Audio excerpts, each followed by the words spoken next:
I'm excited to host that we're hosting Joe Carlsmith as visiting speaker.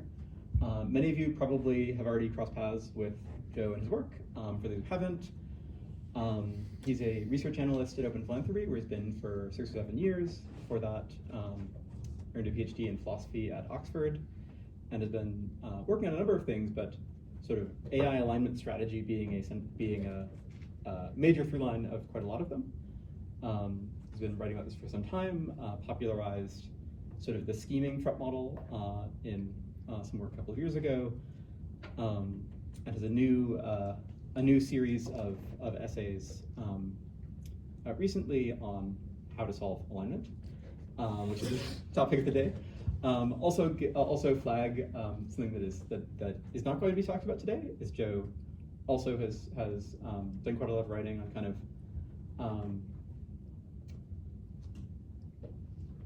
ethics and related considerations. Hopefully you're used to people not knowing how to summarize this piece. Sort of ethics and related considerations on what it is to work on aligning AI, how alignment relates to welfare, relates to kind of foundational questions in ethics.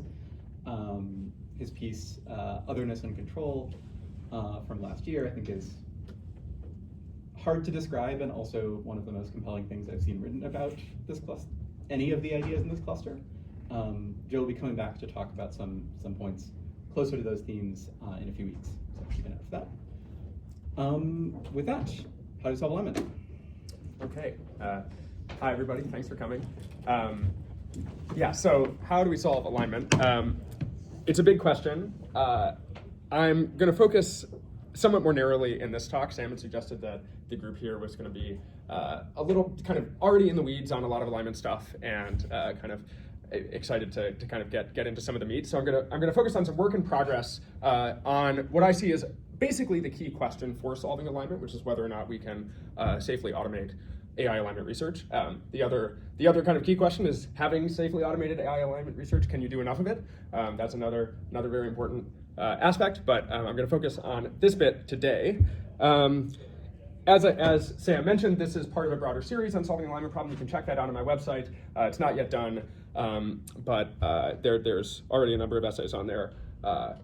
And as I said, this is work in progress. I'm really interested in feedback from folks here. I know that automating alignment is a topic dear to the hearts of many at Anthropic, and you guys are also, on the front lines doing this work, and also, interacting with Claude, seeing how helpful Claude can be. So I'm very curious to hear your own experiences trying to automate your work, and also what you see as the central barriers that have come up or will come up. And I'm going to assume a decent amount of familiarity with the alignment discourse. This is per Sam's suggestion that folks are kind of already kind of somewhat enmeshed in this topic. If something doesn't make sense, feel free to jump in. The talk is being recorded, but I can edit out questions if you don't want your question on there. So with that, so I'll front load. The key thing I'm interested in here, there's a bunch of different challenges to automating alignment research. I'm especially interested in evaluation difficulties. So whether we can tell alignment research is good enough such that we can automate it. And a dynamic I'm going to focus on in particular is the fact that some parts of alignment research seem to be easier to evaluate than others. In particular, I think we should be especially optimistic about automating alignment research that we can evaluate via some combination of empirical feedback loops and formal methods. I'm especially interested in empirical feedback loops here. And then, on top of that, I think that type of alignment research can be really useful for automating the rest of alignment research, what I'm going to call conceptual alignment research. And so there's a kind of 1-2 punch here, where there's one version is easier, but that's really helpful for the rest. And so I'm hoping that dynamic can be useful to have in mind. Let's step back just a little bit. This is a little bit of content from earlier in the series to set up why I see this as so important. So here's a very, very toy model of the alignment problem and the AI safety problem. It's just in a single actor. There are a zillion simplifications. We can talk about it, but the rough model is there's a capability frontier. This is the kind of most powerful AI system that a given actor has built. And then there's what I'm calling the safety range, which is the level of capability that you know how to make safe. And very, very roughly, the alignment problem is for the capability frontier to stay below the safety range. And then you play that game all the way up to superintelligence. And I'm saying if you get to superintelligence, you solve it, though obviously you can keep going from there. Okay, so that's a super simple model, and in that context, I'm especially interested in the interplay between two feedback loops, what I'm calling the AI capability feedback loop and the AI safety feedback loop. So the AI capability feedback loop, as you may have heard, is the feedback loop wherein the process of increasing the power of frontier AI systems is increasingly automated and accelerates in virtue of that feedback loop. That's a very scary dynamic, and in particular, it sort of leads to this very rapid increase in the capability frontier.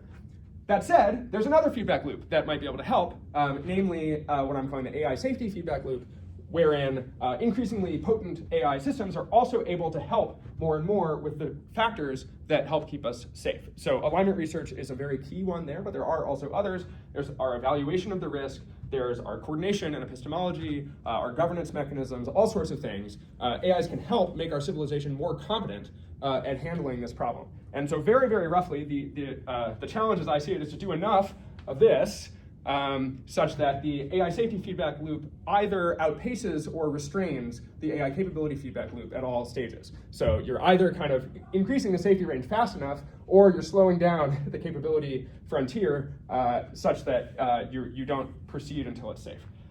So that's the broad dynamic I'm interested in. And in that context, I think it becomes especially clear why automated alignment research is such a key factor. So basically, if you imagine a context where the capability loop is kicking off hard and capability progress is being massively accelerated by large amounts of very fast, high-quality automated labor, if you imagine that you can't use AI labor on safety either, or then you got this tough dynamic. You have like all of these zillions of really, really smart AIs pushing forward capabilities, or at least being able to do that. And meanwhile, you're bottlenecked on the safety range by the slow human. So you either have to really, really hold back the capability frontier, or yikes. And this is the sort of the bad case over here. That is, it could be that the problem is really easy and you just need a little bit of human labor. I don't want to bank on that. And if you need a lot of labor, then you might need a lot of labor fast. And humans are slow, and there aren't that many of them. And they have various other problems as well. So there's a real risk here that humans can't do it themselves. Now that could just be, it could be that humans can't do it themselves and we can't automate alignment research, in which case it's a bad situation. I'll talk a little bit about that at the end. But this is the context in which I see automated alignment research as especially pressing. So in that context, I'm going to focus on a kind of intermediate milestone inspired by Jan Leike of Anthropic, which I'm calling an alignment MVP. There's different specifics we could focus on here. I'm going to focus on the safe automation of alignment research at the level of top human experts. So this doesn't need to be a super intelligence doing alignment research. We just want to replace top human experts. We could maybe go a little bit above that and say at least decently better than human experts or more efficient. I'm going to kind of assume if you get this, you also get it more efficiently because you run the AIs fast. But we're trying to kind of have human parity or better. So why might you focus on that? Well, if you compare with a path where you have humans only at all stages doing the core research effort for all the way up to superintelligence, which I don't really think was anyone ever actually imagining that? I'm not sure. But if you compare with that path, if that path was viable, then it will also be viable to do it with an alignment MVP because it's sort of the equivalent of more human labor. So if human labor was enough in principle, you've got more of it. But it seems a lot easier potentially for humans to get to this and then use the alignment MVP from there than for humans to do the whole thing, and it's faster. So for a given budget of resources and time, it seems like an alignment MVP path is also more promising. So in general, I think there's a sort of there's a pretty natural argument for focusing on automated alignment research, kind of even in the context of more time. It just seems like it's a sort of easier and faster path, period, if you could do it well. Now, notably, it could be that neither of these paths are viable, and so we can talk about that. If neither is viable, then you've got tough options. You can just never build superintelligence. You can try to get access to some other form of better labor other than AIs or humans. So you could try to build whole brain emulations or something like that. We can talk about that at the end. I'm going to set that aside for now. But I'll note also that even if that's true, even if there's some sense in which this is just neither of these, you just can't do it, automated alignment research can still be useful for gathering evidence, informing people of the risk, and kind of trying to convince people that this is not a viable path forward. And so even then, I think this is an important domain.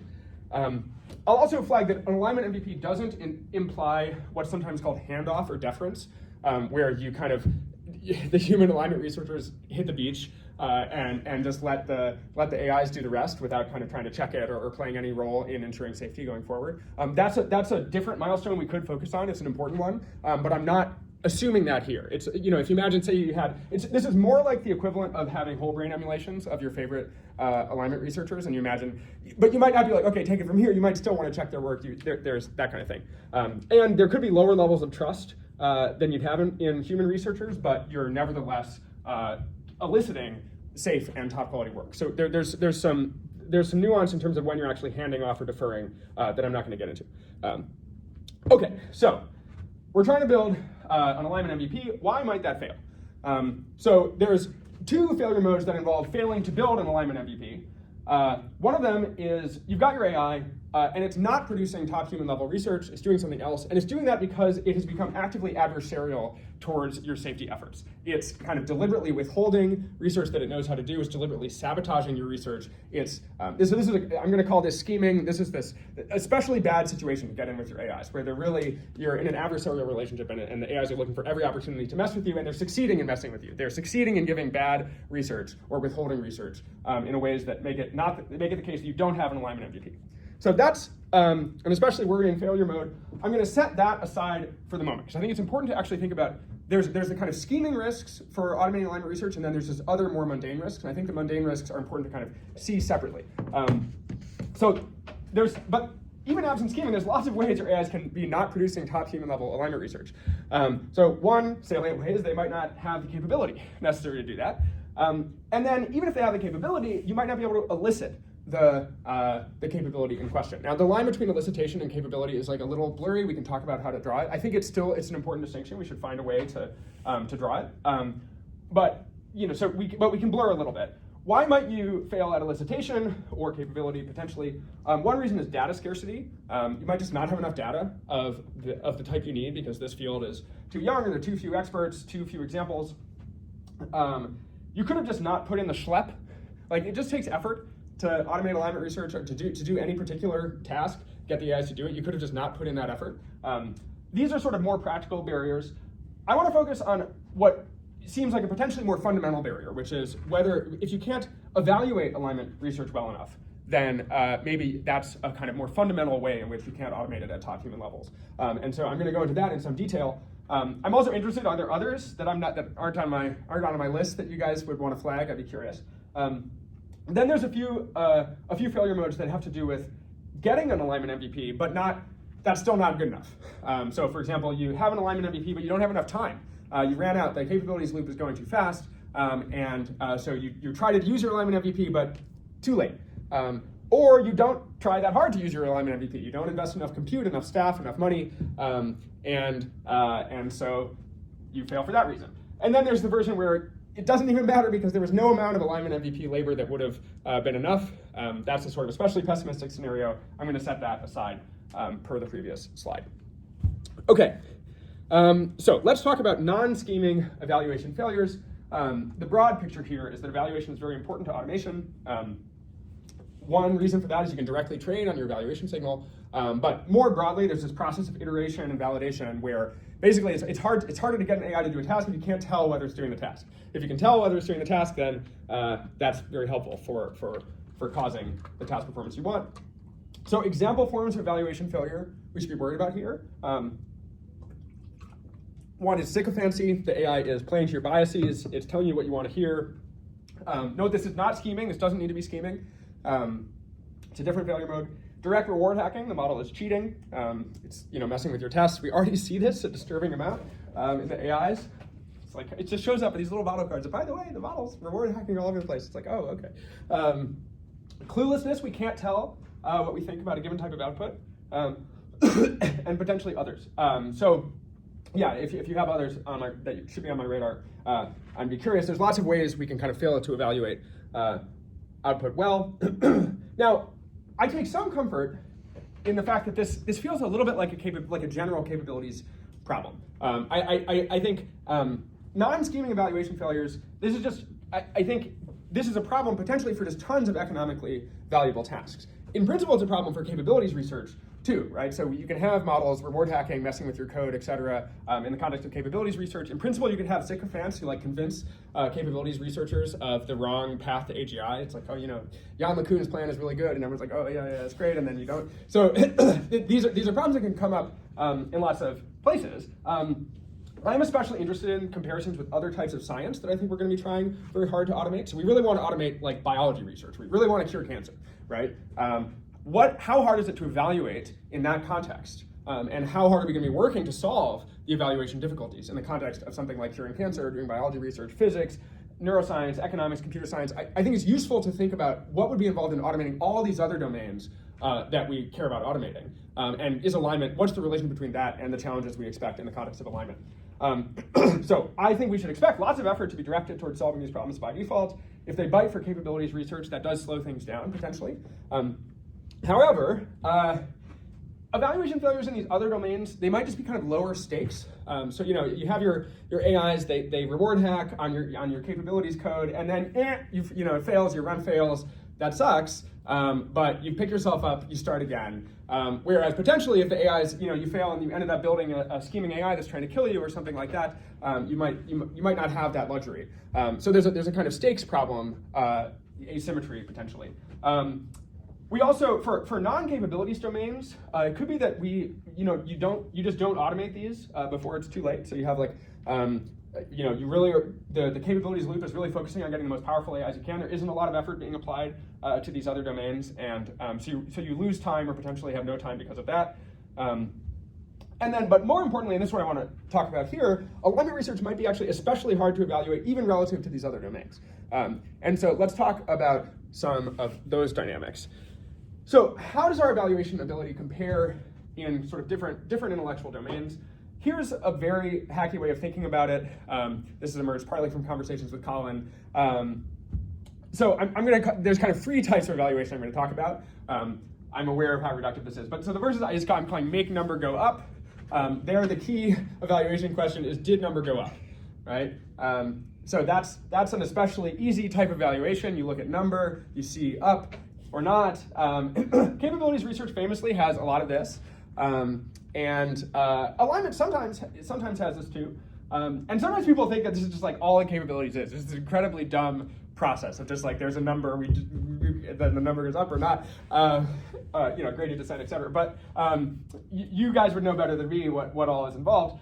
My sense is the capabilities also sometimes involves some real scientific thinking and creativity and experimentation, especially in the context of like long horizon tasks where you can't just train on the number, or you need to economize your compute in doing different experiments and stuff like that. So there is, I think, also a way in which capabilities research looks more like normal science, and then these other types of science I mentioned, they look like normal science as well. And there, the questions we ask are questions like, was this an interesting, novel, well-conducted experiment? Does this theory fit the existing data well? What sorts of novel testable predictions does this theory make? Did those predictions come true when we tested them? What would be a productive new experiment to try? Is this math correct? Math is potentially a slightly separate domain, but I think it's an important aspect of how we evaluate research in other domains. So I think a lot of alignment research looks like this to me. It looks to me like normal science. You do experiments, you interpret the results, you develop hypotheses about what underlying dynamics are generating those results. Those hypotheses make further predictions, you test those predictions, you refine your models, et cetera. And in fact, I think in a lot of ways, a lot of alignment research of this kind benefits from dynamics that these other sciences don't, right? So you can iterate very, very fast. In the context of AI, you have really, really intense experimental access to the thing you're studying, the model. So you compare with like biologists or neuroscientists or psychologists. Like, I think alignment researchers are in a vastly better kind of experimental condition. You can just like do all these arbitrary manipulations. You have perfect read-write access. It's really quite an empowered scientific discipline if you think about it. Then there's this third category, which I'm calling conceptual research. And conceptual research is basically research that doesn't benefit from evaluation via empirical predictions or formal methods. Conceptual research, what you're doing is it's something like, here's an argument or a way of thinking, and it doesn't yet make testable empirical predictions. You can't just look at the math or the logic. Is it right? Is it good? And what you have to do there, unfortunately, is you just have to kind of think about it and kind of be like, oh, is that good? Or not.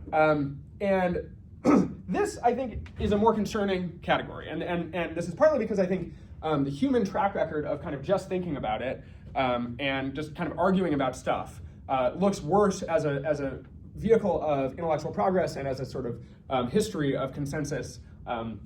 So domains I think about here are philosophy, which is my own domain, futurism, political debate, kind of humans arguing. It feels a little underpowered. And so there's a concern here that some parts of alignment research are more like that. And if so, and if that matters to kind of the full range of alignment research that we need humans to do, that might be a special challenge because there's a special kind of barrier to evaluation. So I'm going to say a little bit more about that distinction. As I said, a lot of alignment research is heavily focused on empirical results. Most of what Anthropic does is this. I think a lot of that work is really, really exciting. And yeah, as I said, I think it's got a lot of advantages. Conceptual alignment research, just to give you a sense of what I'm talking about. So I think early work on scalable oversight would be an example. Now, a lot of that is testable by empirical predictions, but at the time, it's just like, ooh, what about this? So it's not a sort of intrinsic property of a piece of research that it's conceptual or not. It's more about, can you evaluate it via its empirics or not? So another example is like, I think Einstein on relativity, it's an incredible conceptual breakthrough, right? But it has these nice empirical predictions about Mercury or whatever, and so you can evaluate it that way. So yeah, that's the distinction I'm trying to look at. Efforts to formalize safety-relevant concepts, at the time hard to investigate threat models, research agendas, overall safety cases and strategies. This one is potentially especially important. In some sense, the fundamental unit of alignment research we want is a kind of synthesis of all of our empirical data and our understanding of how AIs work for a new type of development or deployment that we're now confident is safe on the basis of that understanding. I should say, like, this. It's true that this, in some sense, is not an empirical thing. Like for any safety case that you don't want to test by failing and then iterating, in some sense that has to go beyond an empirical understanding. But like we do develop sufficient empirical understanding all the time to generalize to data points we haven't seen, right? So this, in some sense, it doesn't need to be some fancy philosophy so for example, like rocket engineering or nuclear safety, all of this, doesn't really seem like it's like philosophy, the sorts of safety cases you're using in these contexts. It's more like you had a very rich empirical understanding that has developed to the point where you can extend it to some domain where it really matters that you can rely on it. And sometimes conceptual alignment research does use math and logic, but usually that's not currently the meat of the contribution, right? Like if you look at these examples, the meat is often, look, I've captured something really important in this formal system, and now the formal system has blah implications, but it's really the capturing of the important that is what's being contributed.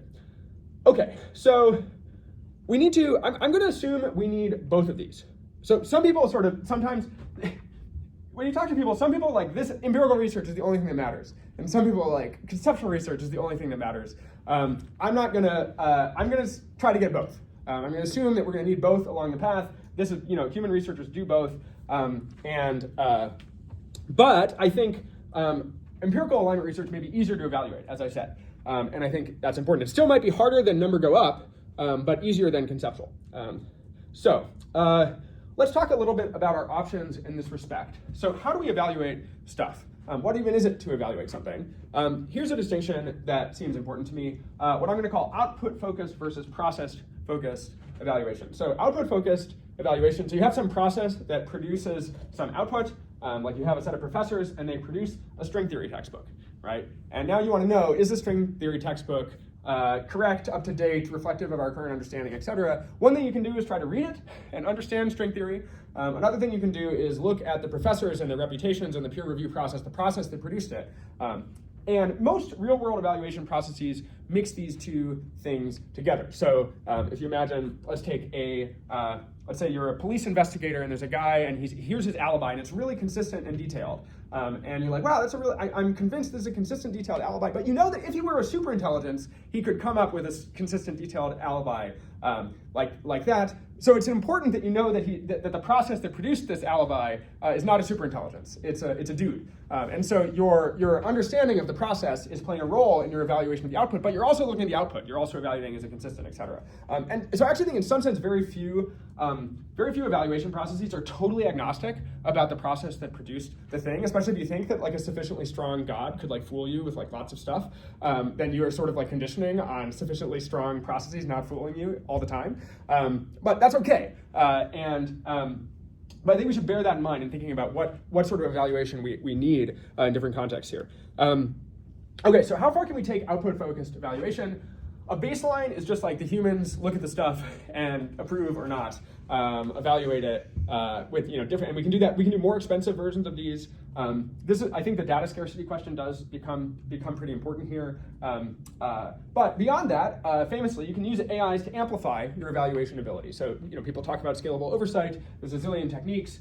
You can combine them. You can train on combinations of them to distill them. You can try a zillion things there. How far does that go, though? And you guys actually would probably know more than I about how research on scalable oversight is going. I am a little concerned that it feels like there are kind of some fundamental barriers to how far scalable oversight can go. So if you imagine taking a crop of average MTurkers and you want them to evaluate a novel piece of string theory research, and you can do all of your scalable oversight all you want, right? You can train on those MTurkers, you can have them read stuff, break it down into have debates. I'm a little concerned they're just not gonna do it.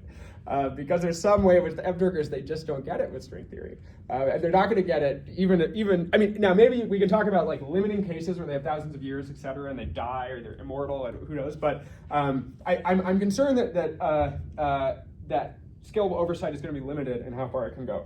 But I'm not sure. And notably, though, we're not here asking human experts to evaluate super intelligences. We're talking about human experts evaluating the output of a candidate alignment MVP, which we just need to be at top human level. So it's a little bit more like evaluating your peer, though obviously the AI could be smarter.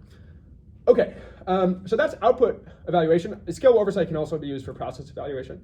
But let's talk about some process-focused techniques. So one, we can think of process-focused evaluation basically as a problem of generalization. So you had some domain in which you could do output-focused evaluation, at least to some suitable degree. And now you want to know how will the AI's performance generalize to some domain that you can't output-focused evaluate as well. So one way of studying that is kind of variance on weak to strong, easy to hard, something to something generalization. Colin has done work on this.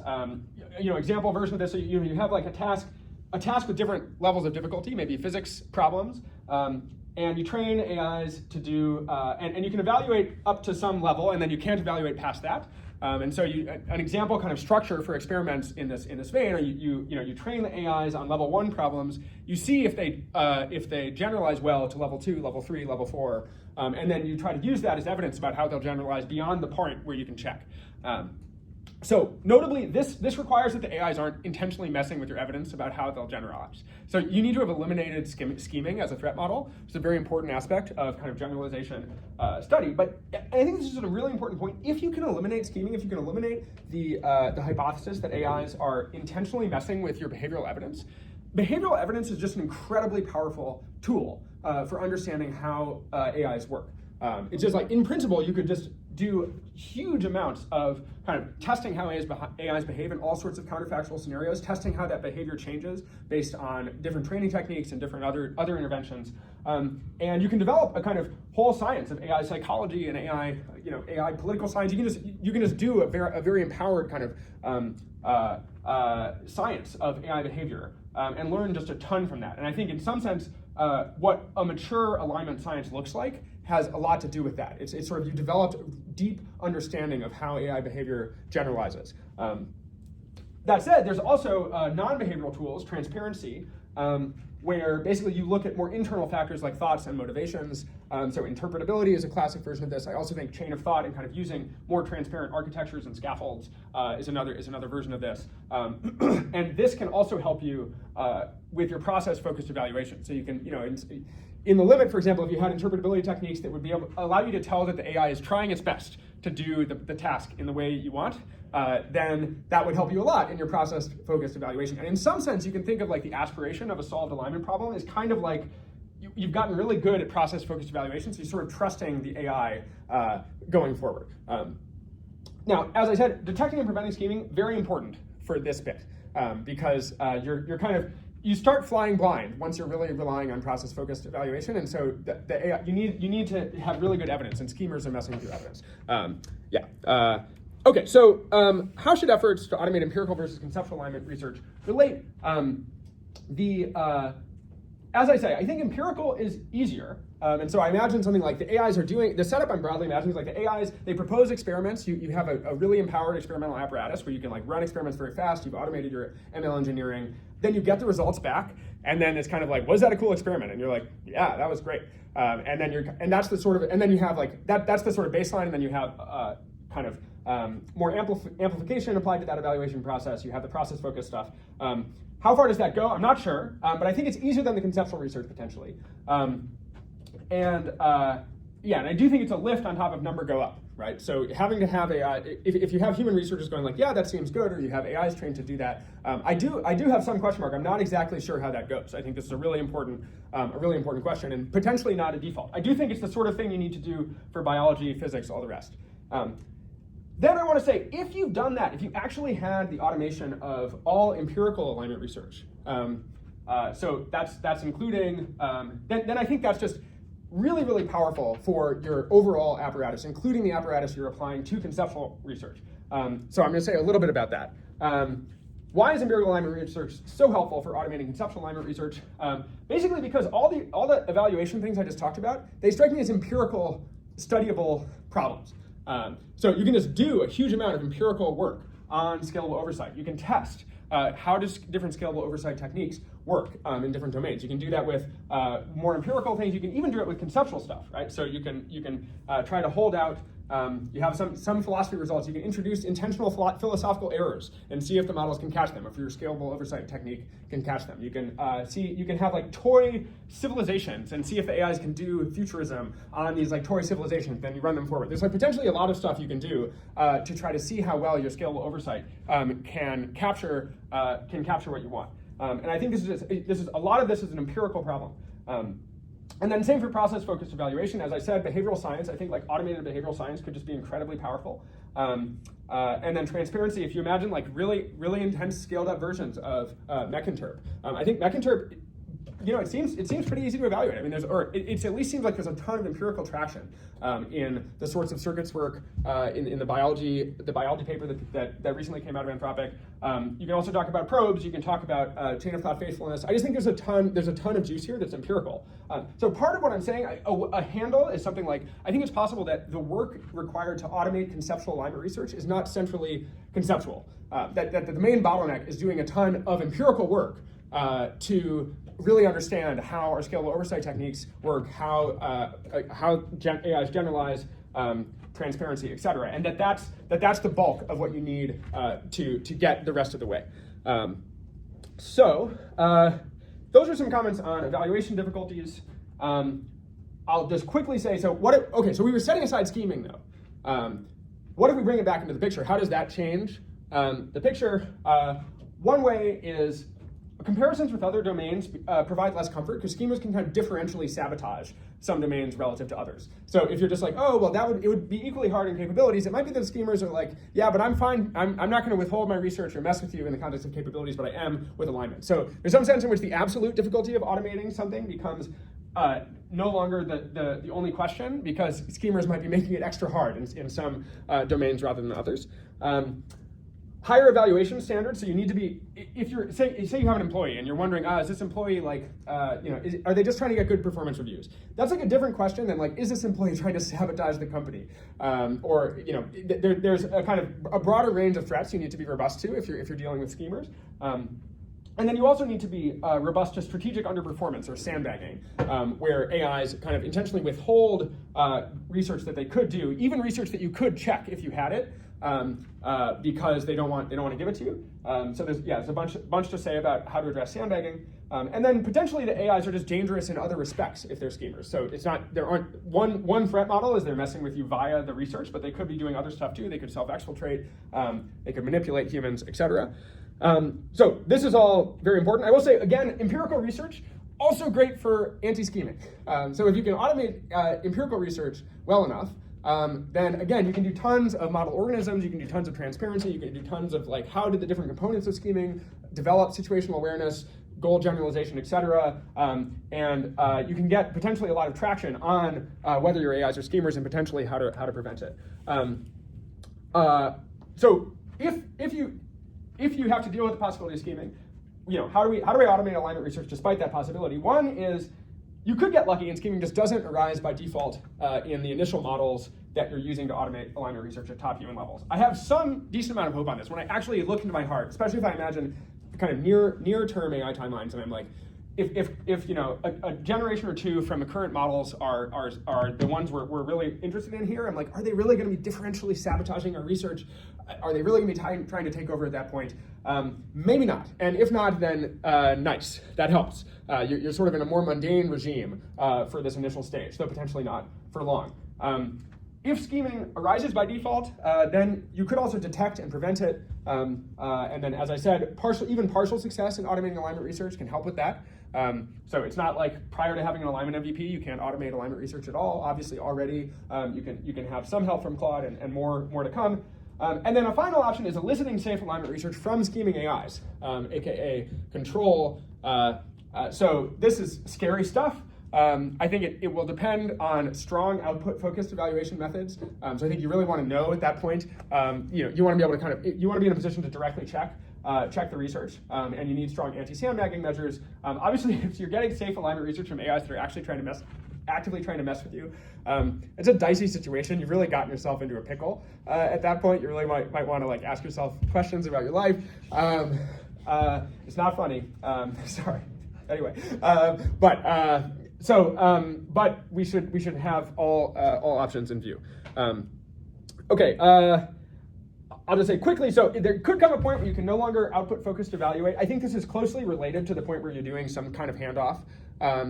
And there's a few conditions we can talk about there. As I say, I think at that point you don't want to hand off to schemers. You need the AIs to not be scheming.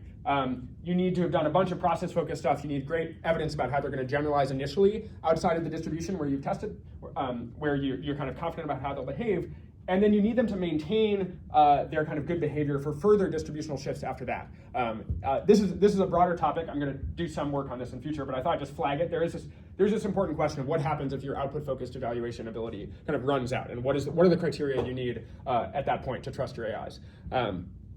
Ideally though, you don't need to hit this potentially for a while. If you can do scalable oversight well enough, then you can be using your output-focused evaluation potentially much further than alignment MVPs towards significantly superhuman models. It's a question of how far scalable oversight will go. This is similar to a kind of Bayesian incorrigibility idea, and various folks at Redwood Research have thought more about these criteria.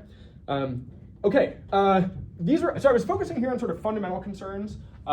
There's also these practical concerns I flagged earlier. Like I said, schlep, data scarcity, you might not have enough time, you might not invest enough. I'm kind of treating these like they're less of a big deal because they're a less fundamental barrier, but I think they might just be a lot of the meat of the problem. That just like doing the work, having the time, actually putting in the effort to do enough alignment research, I think could be a huge amount of the game here. And I think it's not at all obvious that it will work. But I think it's worth trying very hard. And then maybe I'll just say very briefly, suppose you got really pessimistic about all of this, what are the alternatives to automating alignment research? I'm planning to talk a little bit about more about this later in the series. One is the problem could be easy, as I said. Timelines could be long, and that could be so, but that's not under our control. And I don't want to bank on that, but if so, then maybe human labor alone is enough. You could have a sustained global pause, which is enough for either very slow human labor to do the necessary work, or to get access to enhanced forms of human labor. Or you could potentially you could try to have a crash AI for whole brain emulation strategy, where you use AI labor to radically speed up progress in getting access to fast human labor via a whole brain emulation. And then you use your human emulations to do your alignment research. At that point, you've gone full sci-fi relative. I mean, the previous thing was quite sci-fi anyway, but that is another path that would rely less on really slowing things down, but has its own challenges. So all of these sound rough to me, so I think, and modulo these, I think automating alignment research seems crucial to success. So yeah, that's all I have. Thank you very much for your attention.